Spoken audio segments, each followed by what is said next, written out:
அத்தனை பேரும் அவனோட அடிமைங்க மாதிரி இருந்தாங்க.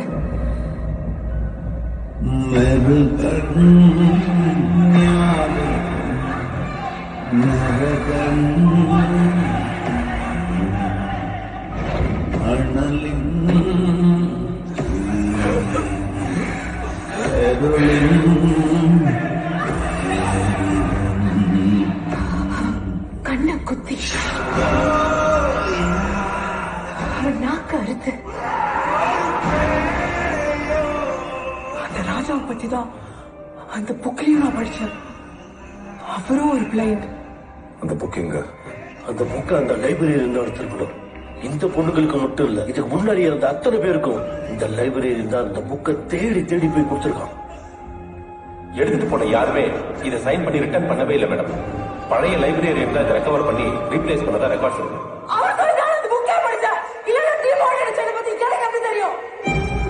அந்த லைப்ரரியனோட வீட்டை உடைச்சு தேடி பார்க்கும்போதுதான் அவர் எப்படிப்பட்ட ஒரு மிருகம்னு தெரிய வந்துச்சு. டீமன்ங்கிற தீய ஆத்மாவை சந்தோஷப்படுத்த அவனை வெட்டி காயப்படுத்தி அவன் ரத்தத்தாலே பூஜை பண்ணிருக்கான்.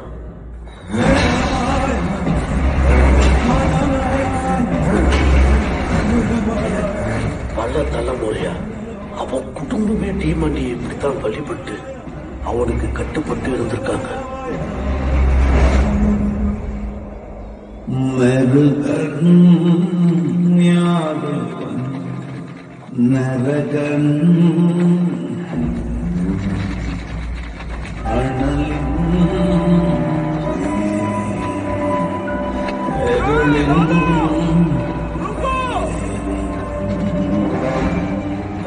பரம்பரையா அந்த புக்க நிறைய குடும்பம் தான் அவங்க கண்ட்ரோல்ல வச்சு அதை பாதுகாத்து 6 வருஷத்துக்கு ஒரு தடவை யார் அந்த புக்கை படிக்கணும் யாரு சாகணுங்கிறத முடிவு பண்ணுது.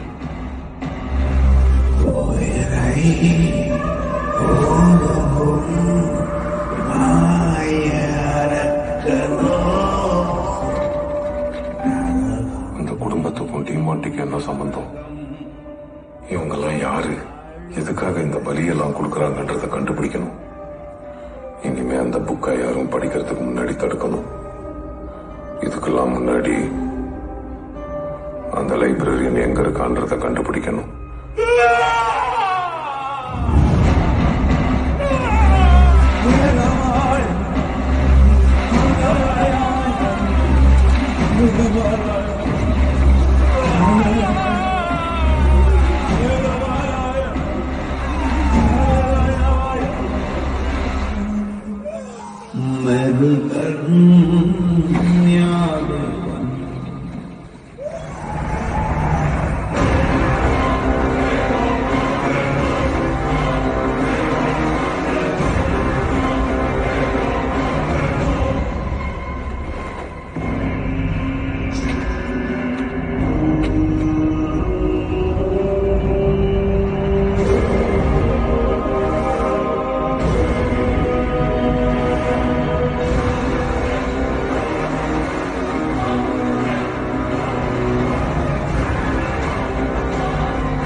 ஒன் அண்ட் ஓன்லி ஜெயிக்கும் திருவிழா பாரி மேட்சில் மறுபடியும் வந்தாச்சு.